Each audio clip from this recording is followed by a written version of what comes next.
নিজে কিন্তু সন্তুষ্ট হোৱা নাই কাৰণ মই যদিও ভাল চেলাৰী পাওঁ আজি মই এই প্লেটফৰ্মত নাহিলেও মোৰ পৰিয়াল ধুনীয়াকৈ চলাব পৰা মোৰ সেইখিনি এটা উপাৰ্জন হ'ল আজি মই এই প্লেটফৰ্মত নাহিলেও হয় কিন্তু মই আহিছোঁ এইকাৰণে যে মোৰ জীৱনত আৰু ডাঙৰ সপোন আছে আজি মই সেলছ মেনেজাৰ হিচাপে মই যদিও এটা ভাল উপাৰ্জন কৰি আছোঁ তথাপিতো মই তাত সন্তুষ্ট নহয় কাৰণ আমাৰ ওপৰতো মানুহ থাকে তেওঁলোকৰ প্ৰেছাৰত মই কাম কৰিবলগীয়া হয় কোনোবা মাহত যদি ব্যৱসায় আমাৰ যিহেতু ফাইনেন্সৰ কাম সদায় মানে এটা প্ৰেছাৰ ল'বলগীয়া হয় মোৰ টিমৰ যিখিনি মানুহ আছে সকলোৱে জানে মোক যেতিয়াই ফোন কৰে এনি টাইম মই ৰানিঙত থাকোঁ ব্যস্ত থাকোঁ মিৰ্জাপুৰ ছাৰেও জানে কিন্তু সেই ব্যস্ততাৰ মাজতো আজি এই ব্যৱসায়টোত মই এইকাৰণে সময় দিছোঁ কাৰণ মই যেতিয়া সেলছ মেনেজাৰ হিচাপে কাম কৰি আছিলোঁ মই তেতিয়া সন্তুষ্ট হোৱা নাছিলোঁ তেতিয়া মই মানে বিচাৰিছিলোঁ যে মই ওপৰলৈ যাব লাগে জীৱনটোক অলপ বেলেগ ধৰণে সজাব লাগে সদায় মানে কি বছৰ তাগিদা মই যিমানেই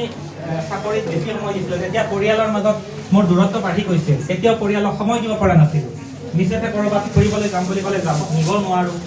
আনকি মোৰ বাচ্ছাই এনেকুৱা হয় মোৰ এটা এবছৰীয়া সন্তান আছে অহা 22 তাৰিখে মোৰ তাৰ এবছৰ হ'ব